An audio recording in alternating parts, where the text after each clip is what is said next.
Shout out to my patron Derek Talley for informing me about this.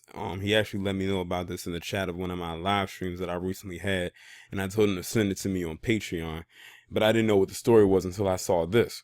But in this picture, you see one of three churches, one of three black churches in Louisiana that were burnt down in the matter of 10 days. And it's amazing because, not in a good way, it's amazing how mainstream media just seem to gloss right over it. I don't think any of my followers who are from Louisiana even informed me of this. Because I don't think the person who sent this to me is from Louisiana himself. And that just shows how mainstream media keeps a lot of stuff like this buried. I mean, this is three black churches that were burned down within a span of 10 days. We're talking about less than 2 weeks. Let me go ahead and read this article coming from the New York Times. It says three historically black churches have burned in less than 2 weeks in one South Louisiana parish, where officials said they have found suspicious elements in each case. Well, I wonder what they are. I mean, they just all three happen to be black churches. That already lets you know who is most likely behind it. And it's in Louisiana.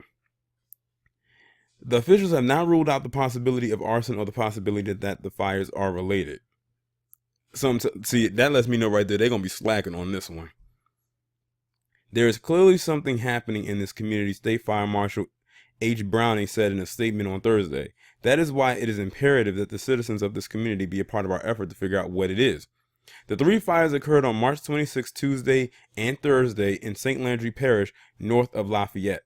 A fourth fire, a small blaze that officials said was intentionally set, was reported on Sunday at a predominantly black church in Caddo Parish, about a 3-hour drive north.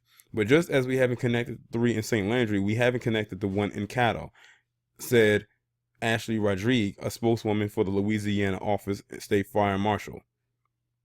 Local officials said they were still investigating the fires and did not say if they knew of any suspects, a motive, or whether racism was an element. Hold on.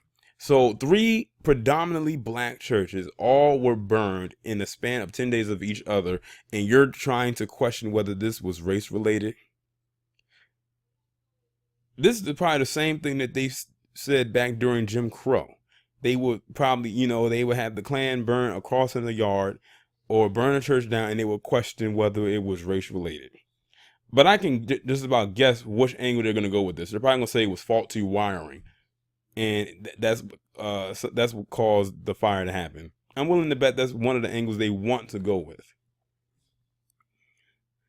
There certainly is a commonality, and whether that leads to a person or persons or group, we just don't know, Mr. Browning said at a news conference on Thursday. The FBI and Federal Bureau of Alcohol, Tobacco, Firearms, and Explosives are involved in the investigation, said Jeff Nowakowski, a spokesman for the ATF's New Orleans Field Division. The Reverend Gerald Toussaint, pastor at Mount Pleasant Baptist Church in Opelousas, Louisiana, which is the picture of the church you see right here on your screen, was driving to work on Thursday morning at around 4:45 a.m. when his wife called him to say she had seen on social media that their church was ablaze. Mr. Toussaint was aware that the two fires had been set at a nearby house of worship, St. Mary's Baptist Church in Port Barre, and Greater Union Baptist Church in Opelousas. He rushed to the scene. The church, which was founded in the 19th century, had undergone extensive remodeling 2 years ago. Now it is nearly gone, except for a brick wall and a corridor in the front. I'm trying to find out who did it, why they did it. Did it have anything to do with me? Says Mr. Toussaint, who also drives trucks for a living. I don't know none of this. He also said he did not want to speculate for fear of angering potential arsonists or prompting copycat crimes. St. Landry Parish is a rural area studded with crawfish, ponds, and bayous in the heart of Cajun and Creole country. It is 56% white and 41% black. Mr. Toussaint said that the relations were generally good between black and white residents. Since the 1950s, black churches across the South have been the targets of numerous racist attacks, from arson to bombing to armed assault. In 2015, a white supremacist, and they're talking about Dylan Roof, shot and killed 9 people at a Bible study in an African-American church in Charleston, South Carolina. In 2006, a string of arsons at Alabama churches, some predominantly white, some predominantly black, proved to be the work of 3 college students that officials characterized as a joke that had spun out of control. Last month, a black member of a predominantly black congregation, Hopewell Missionary Baptist Church in Greenville, Mississippi, pleaded guilty to burning his church. I remember that because I think I remember doing a video about that. The church was spray painted with the words "Vote Trump" in an effort to make the attack seem politically motivated. At the news conference Thursday, Sheriff Bobby Guidroz of St. Landry's Parish said that the law enforcement officials would do whatever it takes to protect churches and churchgoers. We're doing everything we can collectively to solve this crime. My next question is, are they really going to try and find out who did it? I mean, think about it. It's three black churches in a span of 10 days, less than 2 weeks. I think it's pretty obvious who the culprit or culprits is, or at least who should be a prime suspect in this case.